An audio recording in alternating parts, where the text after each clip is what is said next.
Welcome to एग्जामोलॉजिकल। आज है 12 अगस्त 2021 और 12 अगस्त 2021 के जितने भी मोस्ट इंपोर्टेंट हरियाणा के करंट अफेयर्स बन सकते हैं वो सब इस वीडियो में हम देखेंगे। तो चलिए वीडियो को स्टार्ट करते हैं।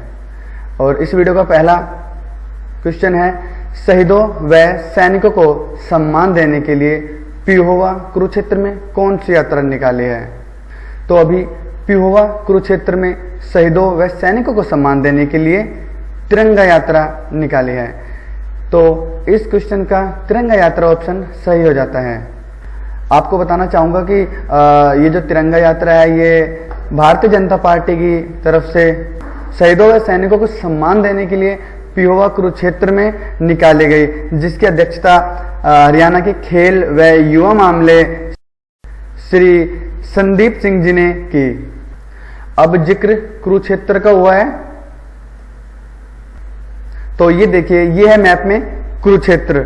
इसके गठन की बात करें तो इसका गठन 23 जनवरी 1973 को हुआ था। कब हुआ था? 23 जनवरी 1973।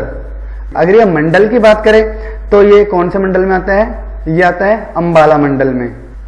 और यही अगर इसके क्षेत्रफल की बात करें तो 1530 वर्ग किलोमीटर। वही यहाँ पर इसकी अगर साक्षरता दर की बात करें तो वो 76.31% हो जाता है। कितने परसेंट हो जाता है? 76.31%।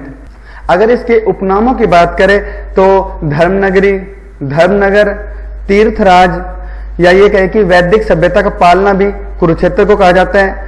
और जो कुरुक्षेत्र है ये राजा कुरु के नाम पर इसका नाम कुरुक्षेत्र पड़ा। और आपको बता दें ये वही जगह है जहां पर भगवान श्री कृष्ण ने धर्म की स्थापना की थी और महाभारत का युद्ध जो 18 दिन तक चला था वो भी कुरुक्षेत्र में ही चला था। अगर बात करें कुरुक्षेत्र विकास बोर्ड के गठन की तो 1 अगस्त 1968 को 1 अगस्त 1968 को कुरुक्षेत्र विकास बोर्ड का गठन हुआ।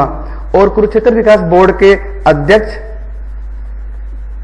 जो हमारे हरियाणा के राज्यपाल है श्री भंडारू दत्तात्रेय जी, वही कुरुक्षेत्र विकास बोर्ड के अध्यक्ष है।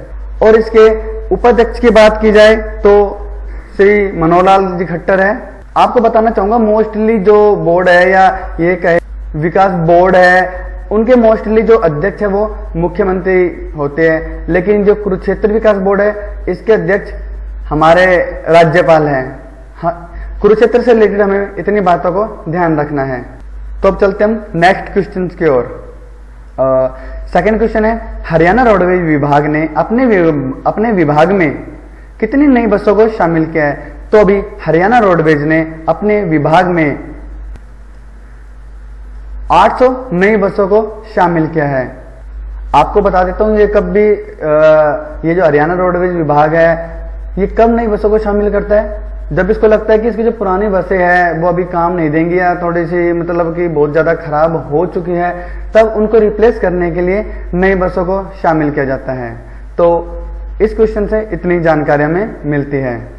चलते हैं नेक्स्ट क्वेश्चन की ओर।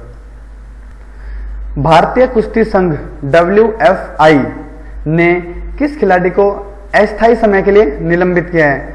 तो अभी भारतीय कुश्ती संघ WFI, यहाँ पर WFI की फुल फॉर्म की बात करें तो रेसलिंग फेडरेशन ऑफ इंडिया है।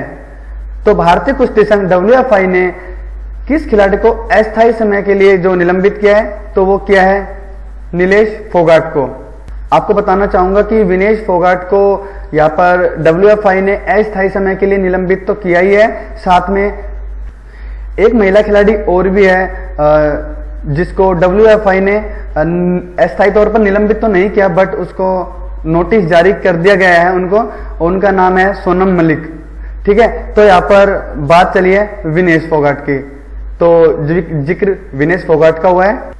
ये देखिए आपको इमेज में जो दिख रहा है यही है विनेश फोगाट और इन्हीं को ही WFI wrestling federation of India ने अस्थायी तौर पर निलंबित कर दिया है। और विनेश फोगाट की गांव की बात करें तो ये चरखी दादरी के बलाले गांव की है। अब जब चरखी दादरी की है तो ये देखिए ये मैप में चरखी दादरी और चरखी दादरी की बात करें तो इसकी जो घोषणा अलग जिला बनाने के लिए की गई थी वो 18 सितंबर 2016 को की गई थी। कब की गई थी? 18 सितंबर 2016 को श्री मनोहर लाल जी खट्टर द्वारा की गई थी और 16 नवंबर 2016 को इसे अलग जिला गठित कर दिया गया था। दोस्तों आपको बताना चाहूंगा स्टार्टिंग में इसका नाम सिर्फ दादरी ही था, बट 1958 में एक शब्द यहाँ पर चरखी इसके साथ जोड़ दिया गया था और दादरी के साथ चरखी शब्द को जोड़ने का श्रेय किसको जाता है? वो जाता है स्वर्गीय सांसद श्री रामकृष्ण गुप्ता जी को। किसको जाता है? स्वर्गीय सांसद श्री रामकृष्ण गुप्ता जी को। अब चरखी दादरी की बात करें तो इसका पुराना नाम दादुर है, जिसको संस्कृत में मतलब होता है मेंढक। अगर मंडल की बात करें तो ये रोहतक मंडल में आता है और इसमें तहसील की बात करें तो चरखी दादरी, बाडडा और बोंदकला इसकी तहसील है। और इसके उपमंडल की बात करें तो ये तीनों ही है, दादरी, बाडडा और बोंदकला। चरखी दादरी में अगर कुल गांव की बात करें तो वह है 174 और यहाँ का लिंगानुपात है 852। कितने हैं? 852। तो इस क्वेश्चन से हमें इतनी जानकारी मिलती है। इतनी बातें आपको चरखी दादरी से याद रखनी है। अब हम चलते अपने नेक्स्ट क्वेश्चन की ओर। हरियाणा रोडवेज विभाग ने कैथल बस डिपो के लिए कितनी नई बसों को स्वीकृति प्रदान की है?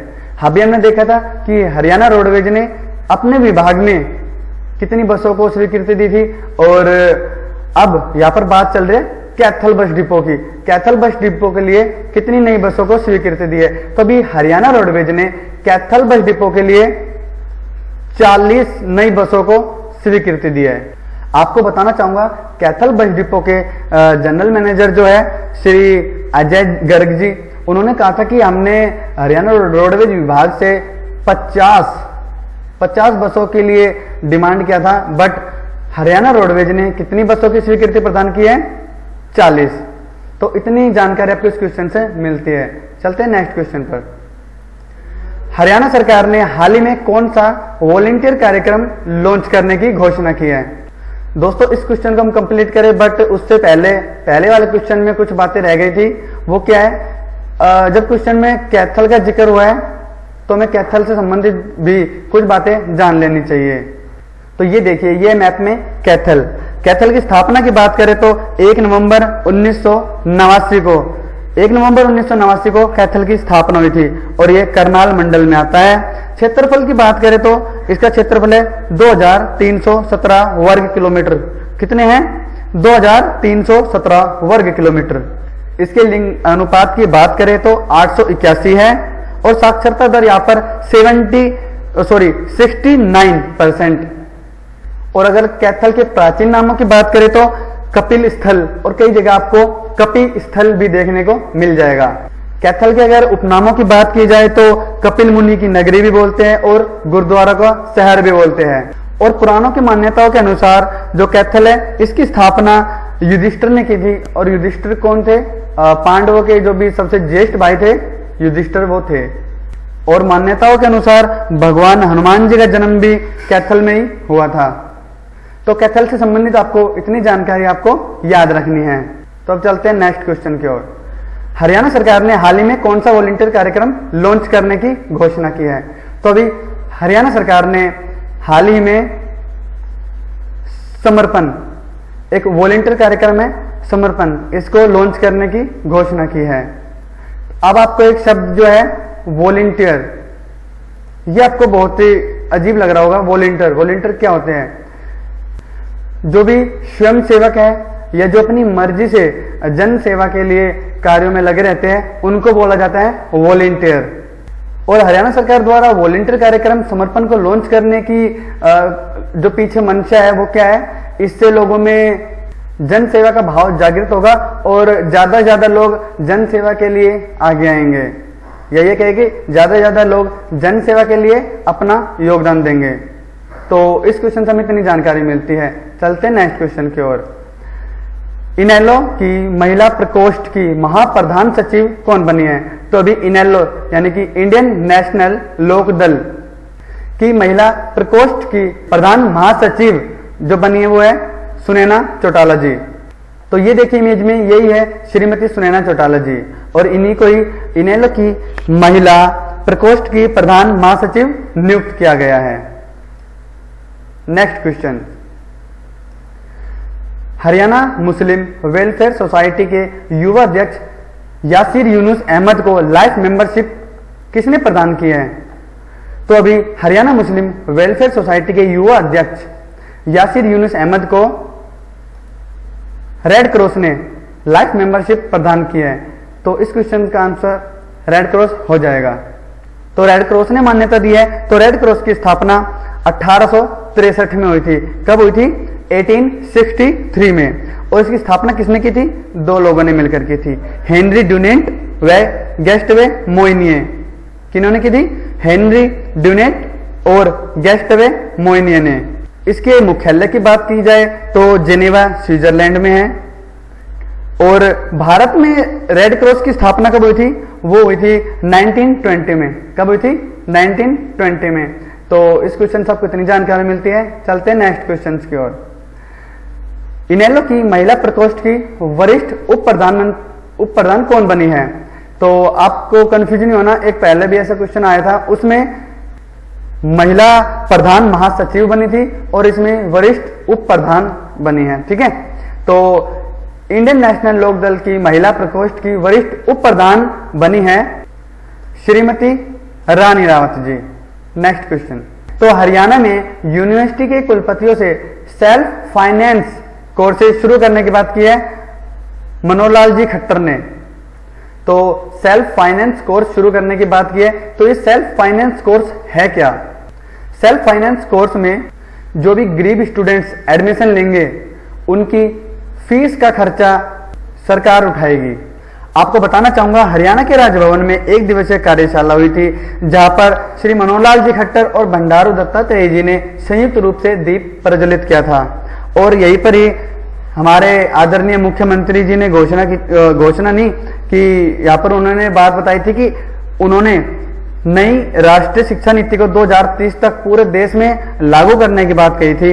और वही हरियाणा में राष्ट्रीय शिक्षा नीति को 2025 तक लागू करने का लक्ष्य जो उन्होंने निर्धारित किया है, इसकी उन्होंने बात की थी। तो इस क्वेश्चन से आपको इतनी जानकारी मिलती है। Question for you. दोस्तों, मैंने आपको ये क्वेश्चन इस वीडियो में करवा दिया है, लेकिन इस क्वेश्चन का आप आंसर इस वीडियो के कमेंट बॉक्स में जरूर देना, वो भी डिटेल्स के साथ। तो भारतीय कुश्ती संघ रेसलिंग फेडरेशन ऑफ इंडिया ने हाल ही में किस खिलाड़ी को अस्थायी तौर पर निलंबित किया है? तो इसका जवाब आपको इस वीडियो के कमेंट बॉक्स में देना है। तो एग्जाम आजकल आपके उज्जवल भविष्य की कामना करते हुए आपसे इस यकीन के साथ विदा लेता है कि आपसे फिर मिलेंगे एक नई वीडियो में कुछ नई जानकारियों के साथ। और साथ ही अगर आप हमसे कुछ पर्सनल एडवाइस इस वीडियो के रिगार्डिंग देना चाहते हैं तो आप फेसबुक पर सर्च कर सकते हैं एग्जाम आजकल और आप हमसे कनेक्ट हो सकते हैं। Thank you for watching this video.